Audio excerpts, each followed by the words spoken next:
Morning students, मैं ज्योति माथुर, राजकीय Ramchandra Khetan polytechnic college Jaipur से। आज सब्जेक्ट है हमारा object oriented programming through C++। उसका टॉपिक है यूनिट नंबर 5 का इनहेरिटेंस। उसके कुछ ऑब्जेक्टिव क्वेश्चंस डिस्कस करेंगे। क्वेश्चन डिस्कस करने से पहले एक बार मैं आपको बता दूं कि इनहेरिटेंस होता क्या है। इनहेरिटेंस का मतलब ये वो कैपेबिलिटी है जिसके थ्रू एक नई क्लास पुरानी क्लास के कुछ फीचर्स को या सभी फीचर्स को इनहेरिट कर सकती है या उन्हें डिराइव कर सकती है। इसे हम इनहेरिटेंस कहते हैं। जनरल सिंटेक्स की अगर हम बात करें तो इसका सिंटेक्स है क्लास, सब क्लास का नाम या जो भी आपके डिराइव्ड क्लास है उसका नाम, access mode public, private, protected कुछ भी हो सकता है, और आपकी बेस क्लास का नाम जो भी आपने पुरानी क्लास डिराइव कर रखी है, सुपर क्लास जो है आपकी उसका नाम। ये हमारा बेसिक आइडिया है। ये हम पहले वाले किसी वीडियो लेक्चर में ऑलरेडी डिस्कस कर चुके हैं। तो आइए अब हम देखते हैं कुछ ऑब्जेक्टिव क्वेश्चंस इसके। एक बार ये टाइप्स ऑफ इनहेरिटेंस और देख लेते हैं। ये कुछ इनहेरिटेंस की टाइप हैं जो हमने डिस्कस किए हैं। सिंगल इनहेरिटेंस का मतलब है एक बेस क्लास है और एक चाइल्ड क्लास उससे डिराइव हो रही है। मल्टीपल इनहेरिटेंस का मतलब है कि दो बेस क्लासेस से मिलकर एक क्लास, टू और more than two base classes से मिलकर एक क्लास डिराइव हो रही है, सी क्लास। हिरारिकल इनहेरिटेंस का मतलब है कि एक बेस क्लास से more than one derived classes derive हो रही है। मल्टी लेवल इनहेरिटेंस का मतलब जैसे क्लास ए है बेस क्लास, उससे पहले बी क्लास डिराइव हुई है, फिर बी को as a base class consider करते हुए एक दूसरी क्लास डिराइव हुई है, सी क्लास। हाइब्रिड इनहेरिटेंस में ये ऊपर वाले जो भी चार हमने देखे हैं, सिंगल, मल्टीपल, हिरारिकल और मल्टी लेवल, इनमें से किन्हीं का दो का कॉम्बिनेशन होगा हाइब्रिड इनहेरिटेंस में। तो अब हम क्वेश्चन सॉल्व करना स्टार्ट करते हैं। देखिए, पहला ऑब्जेक्टिव क्वेश्चन ये है, reusability of the code can be achieved in C++ through. अब ये पूछ रहे हैं कि अगर आपने एक बार कोड लिखा है तो आप उसको किस मैकेनिज्म के थ्रू रीयूज कर सकते हैं। तो सबसे पहला ऑब्जेक्ट अपना ऑप्शन है पॉलीमॉर्फिज्म। तो पॉलीमॉर्फिज्म का मतलब होता है मेनी फॉर्म्स। मतलब जैसे आप प्लस ऑपरेटर है उसको इंटीजर के साथ भी यूज कर सकते हैं। अगर आप उसको स्ट्रिंग के साथ यूज कर रहे हैं तो वो कॉन्कैटिनेशन के लिए यूज हो रहा है। अगर आप फंक्शंस की बात करें तो ऐड फंक्शन अगर आप बना रहे हैं तो आप उसको इस तरीके से बना सकते हैं कि आप उसे दो इंटीजर नंबर ऐड कर रहे हैं, या आप उसी सेम ऐड फंक्शन को उसकी डेफिनेशन चेंज करके उसे तीन इंटीजर को ऐड करने के लिए बना सकते हैं। तो ये तो मेन मतलब है पॉलीमॉर्फिज्म का। एनकैप्सुलेशन का मतलब होता है wrapping up of data and member functions in a single unit. तो ये भी रीयूजेबिलिटी नहीं है। इनहेरिटेंस का मतलब ये है कि आपने एक क्लास बना रखी है, आप उस क्लास को यूज करके एक दूसरी क्लास और बना रहे हैं, उसके फंक्शंस डिराइव कर रहे हैं आप दूसरी क्लास में। तो ये आपका इनहेरिटेंस है। इसका राइट एग्जांपल रीयूजेबिलिटी, क्योंकि आप एक आपकी क्लास है बेस क्लास, उसके कोड को यूज कर रहे हैं चाइल्ड क्लास के अंदर, डिराइव्ड क्लास में। तो इसका आंसर है हमारा इनहेरिटेंस। अब दूसरा क्वेश्चन देखते हैं हम। The derivation of child class from base class is indicated by the symbol. तो ये एग्जांपल देखें, यहाँ पर ऑपरेटर्स देखें कौन कौन सा है। पहला ऑपरेटर है स्कोप रेजोल्यूशन ऑपरेटर। पहला ऑपरेटर है स्कोप रेजोल्यूशन ऑपरेटर। दूसरा ऑपरेटर है कोलन। तीसरा है सेमी कॉलन और चौथा है हमारा डॉट ऑपरेटर। तो आप जनरल सिंटेक्स जो मैंने आपको स्टार्टिंग में ही बता दिया था, इसमें आपको क्लियरली विजिबल है कि जो ऑपरेटर है वो आपका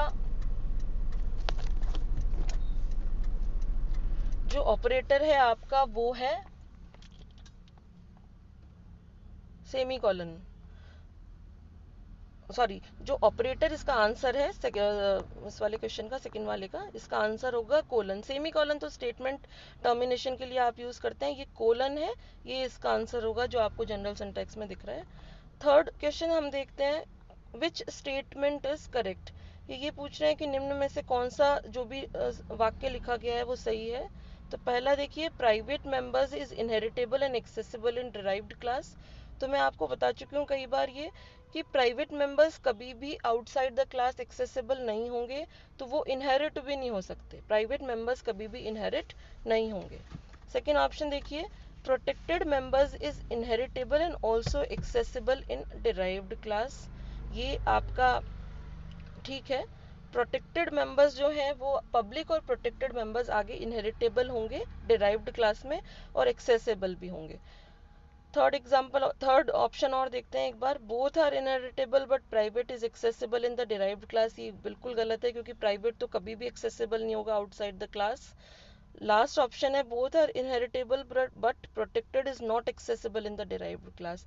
ये भी गलत है क्योंकि प्राइवेट मेंबर्स तो किसी भी कंडीशन में इनहेरिट नहीं होंगे। Private members outside the class ना तो इनहेरिटेबल है ना ही एक्सेसिबल है। तो इसका आंसर होगा B, protected members are inheritable and also accessible in the derived class। Fourth question देखते हैं हम। when a base class is privately inherited by the derived class। तो अब ये देखना है कि इनमें से कौन सा ऑप्शन होना चाहिए हमारा। protected members of the base class becomes private member of the derive class. देखिए आप जब बेस क्लास को प्राइवेटली इनहेरिट करेंगे तो उसका मतलब ये है कि जो भी डिराइव्ड क्लास में बेस क्लास के मेंबर्स आएंगे वो सभी प्राइवेट हो जाएंगे। बेस क्लास का कोई मेंबर अगर पब्लिक है तो वो भी प्राइवेट हो जाएगा, प्रोटेक्टेड है तो वो भी प्राइवेट हो जाएगा और प्राइवेट मेंबर्स तो प्राइवेट रहेंगे ही। तो पहला ऑप्शन है protected members of the base class become private members of the derived class. तो ये सही ऑप्शन है। Public members of the base class become private members of the derived class, ये भी सही है क्योंकि जितने भी मेंबर्स होंगे वो सब प्राइवेट हो जाएंगे अगर आपने प्राइवेटली इनहेरिट किया है किसी बेस क्लास को। तो थर्ड ऑप्शन है हमारा बोथ ए एंड बी। तो यस, ए भी सही है हमारा और बी भी सही है। तो ये वाला ऑप्शन आपका इसका आंसर होगा both A and B. Next देखते हैं हम question number 5। When a child class inherits traits from more than one parent class, this type of inheritance is called। ये पूछ रहे हैं कि अगर एक चाइल्ड क्लास दो पेरेंट क्लास से और more than one parent class से डिराइव हो रही है तो उसका नाम क्या होगा। तो ये आप डायग्राम में देखें जो हमने पहले डिस्कस किया है। मल्टीपल इनहेरिटेंस में देखिए ये जो सी क्लास है ये मोर देन वन बेस क्लासेस से डिराइव हुई है। तो इसका आंसर आपका ऑब्जेक्टिव का होगा मल्टीपल इनहेरिटेंस। एक चाइल्ड क्लास अगर मोर देन वन पेरेंट क्लास से इनहेरिट हो रही है तो उसका आंसर है मल्टीपल इनहेरिटेंस। आगे देखिए। In case of inheritance where both base and derived classes are having constructors, when an object of derived class is created then. अब ये पूछ रहे हैं इनमें से कौन सा स्टेटमेंट सही है। अगर आपकी बेस क्लास में भी आपके पास कंस्ट्रक्टर है और डिराइव्ड क्लास में भी कंस्ट्रक्टर है तो ये कह रहे हैं कि अगर आप डिराइव्ड क्लास का ऑब्जेक्ट क्रिएट करेंगे तो कौन सा कंस्ट्रक्टर पहले कॉल होगा। Constructor of derived class will B invoked first, constructor of base class will never execute, constructor of derived class will be executed first followed by the base class. देखिए ये पहला option है, ये तो ये कह रहा है कि constructor of derived class will B invoked first. जैसे ही आप ऑब्जेक्ट बनाएंगे डिराइव्ड क्लास का तो ये कह रहे हैं कि कंस्ट्रक्टर क्रिएट हो जाएगा डिराइव्ड क्लास का। दूसरा ऑप्शन ये कह रहा है कि बेस क्लास का कभी भी एग्जीक्यूट ही नहीं होगा कंस्ट्रक्टर। थर्ड ऑप्शन ये कह रहा है कि जो डिराइव्ड क्लास अगर आप बना रहे हैं constructor of derived class will be executed first followed by the base class, मतलब पहले डिराइव्ड क्लास का कंस्ट्रक्टर एग्जीक्यूट होगा और फिर बेस क्लास का। और लास्ट ये कह रहे हैं कि पहले बेस क्लास का कंस्ट्रक्टर एग्जीक्यूट होगा और बाद में डिराइव्ड क्लास का। तो देखिए इसमें क्या होता है कंस्ट्रक्टर में, जब आपने बेस क्लास में भी कंस्ट्रक्टर बना रखा है और डिराइव्ड क्लास में भी कंस्ट्रक्टर बना रहे हैं तब आप अगर ऑब्जेक्ट बना रहे हैं डिराइव्ड क्लास का तो कंस्ट्रक्टर का सीक्वेंस तो हमेशा वो ही रहेगा जो पहले बेस क्लास आई है उसका एग्जीक्यूट होगा और फिर डिराइव्ड क्लास का होगा। तो ये जो स्टेटमेंट है डी वाला, constructor of base class will be executed first followed by the derived class, ये आपका ऑप्शन राइट है। पहले बेस क्लास का कंस्ट्रक्टर रन होगा और फिर डिराइव्ड क्लास का। नेक्स्ट क्वेश्चन देखिए। While inheriting a class if no access mode is specified then which among the following is true. तो ये देखिए अगर C++ में आपने क्लास के अंदर भी अगर आप डेटा मेंबर्स को डिक्लेयर कर रहे हैं या मेंबर फंक्शंस को डिक्लेयर कर रहे हैं तो अगर आपने एक्सेस स्पेसिफाइड नहीं लिखा है तो उसका मतलब ये है कि बाय डिफॉल्ट वो प्राइवेट होगा। तो बाय डिफॉल्ट प्राइवेट होता है C++ में।